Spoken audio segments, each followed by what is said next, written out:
ఈరోజు వీడియోలో సొరకాయతో ఎంతో రుచిగా ఉండే కూటు ఎలా చేసుకోవాలో చూపిస్తానండి.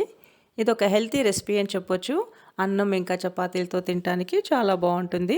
మరి తయారీ విధానం ఎలాగో చూద్దామా? అందరికీ నమస్కారం. నేను Revathi. Welcome to rates kitchen. కూటుకి ఈ సైజులో సొరకాయ తీసుకున్నానండి. చెక్కు తీసి తరిగి పెట్టుకోవాలి. పావు కప్పు కందిపప్పు, 2 టేబుల్ స్పూన్లు శనగపప్పుని కడిగి కాసేపు నానబెట్టుకోవాలి. ఇవి కడిగి నానబెట్టిన పప్పు అండి. కుక్కర్ గిన్నెలో నానిన పప్పు, సొరకాయ ముక్కలు, 2 మీడియం సైజులో ఉన్న టొమాటోలు, ఒక అర స్పూన్ పసుపు వేసుకొని 1 గ్లాస్తో నీళ్లు పోసుకోవాలి. ఈ గ్లాస్తో 1 గ్లాస్ పోసానండి. కుక్కర్ మూసి మీడియం ఫ్లేమ్లో 3 విజిల్స్ వరకు ఉడికించాలి. పప్పు ఉడికేలోగా ఈ కూటుకు కావాల్సిన ఒక పేస్ట్ తయారు చేసుకుందామండి. 3 టేబుల్ స్పూన్లు పచ్చి కొబ్బరి ముక్కలు, పచ్చిమిరపకాయలు, ఈ సైజులో ఒక 4 కాయలు తీసుకున్నానండి. ఈ కూటికి కారం అంతా పచ్చిమిరపకాయలతోనే, సో మీ టేస్ట్కి తగ్గట్టుగా తీసుకోండి. పావు స్పూన్ మిరియాలు, 1 స్పూన్ జీలకర్ర వేసి మెత్తగా పేస్ట్ రుబ్బుకొని రెడీగా పెట్టుకోండి. ఈ కూటు కమ్మగా ఉంటుందండి. మీకు కాస్త కారము ఇంకా ఘాటు ఇంకా ఎక్కువగా కావాలనుకుంటే మిరపకాయలు కొంచెం ఎక్కువ తీసుకోండి.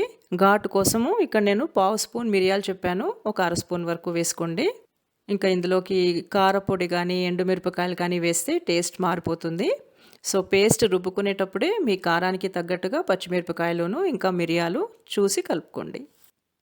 కుక్కర్ కూల్ అయిందండి. ఇప్పుడు ఇందులోకి రుబ్బిన పేస్ట్, ఇంకా సరిపడా ఉప్పు, కొంచెం కరివేపాకు వేసి బాగా కలిపి సన్నని మంట మీద ఒక 3 నుంచి 4 నిమిషాల వరకు ఉడికించుకోవాలి. చూడండి, ఇదంతా ఉడికి చిక్కబట్టం స్టార్ట్ అయింది కదా. ఇప్పుడు కొంచెం కొత్తిమీర జల్లుకొని స్టవ్ ఆఫ్ చేసేసుకోవచ్చు.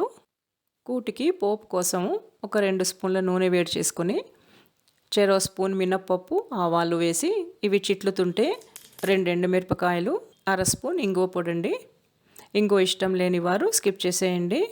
ఇవి వేసుకొని బాగా కలుపుకొని కూటు కలుపుకుంటే టేస్టీ అండ్ హెల్తీ సొరకాయ కూటు రెడీ.